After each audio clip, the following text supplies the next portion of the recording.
My name is Maxwell Weber. I'm an artist. I do these weird faces, kind of surreal, automatist, cubist, I don't know, whatever you want to call it.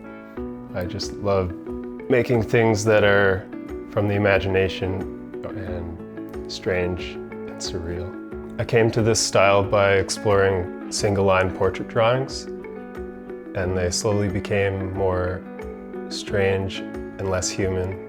In 2011, I went to SAIT for the Architectural Technologist program. I've been working as an architectural technologist ever since, and perhaps that influences my clean, smooth lines. I used to draw a lot as a kid, and then I took a long break until maybe 2018.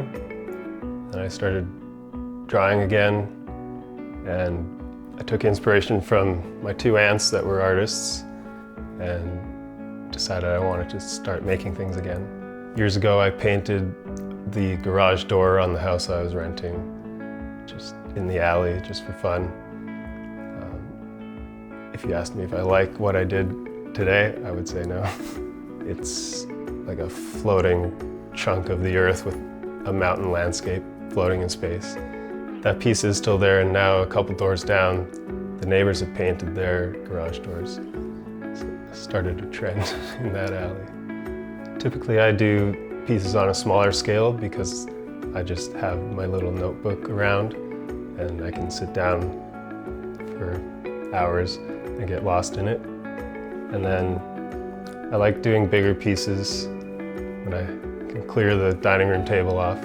I think I like drawing faces with all these different eyes because the eyes are the focal point when you're looking at a person across from you. And I like these faces that meld together because it draws your eyes around the whole frame and there's no focal point compared to maybe a photograph of like a vase of flowers or something. And I love the way you kind of get lost in the piece of art and you don't know where you should be looking. I'm not sure where I heard about this show, but I can remember years ago seeing it on Instagram probably, and then last year I went to it for the first time, and this year I applied and got in, and I'm very excited. So these two, they're old ones, and when I did these, I just had dollar store paper. So they are turning yellow, so they will not be there. But I will have prints of those. But I'll have these ones on real paper that won't turn yellow. And these 3D kind of ones. And if you wear the 3D glasses like the old movies we used to go to, they actually work. Lots of prints, and of course, lots of stickers. People love stickers. I typically start with an eye or a nose or a mouth, and it organically goes from there. And I just focus on the visual weight and the negative space and making sure everything is cohesive.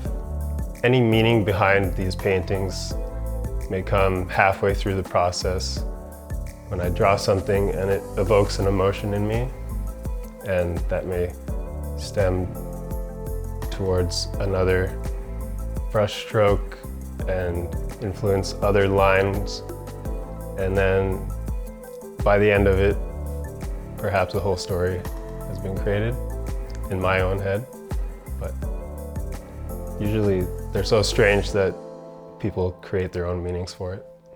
So for these 3D ones, these anaglyphs, I think you call them, I did the background with a alcohol ink pen with a brush tip, and then on another piece of paper, I drew one face, and then I put this on a light table and traced it, and then I slightly shifted it and traced it again over top.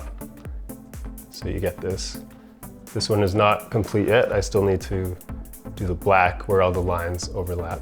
A big part of what I like about art and making art is exploring all the different mediums and techniques, I guess. There are lots of ideas in my head about how I can progress just these black and white drawings into like bigger fantasy landscapes and stuff. Be dystopian landscapes, something like that, more surreal.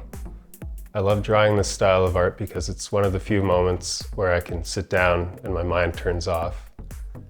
And I'm just in the moment thinking about drawing a smooth straight line, smooth curved line, thinking about the composition and thinking about nothing else. It's almost meditative, I suppose.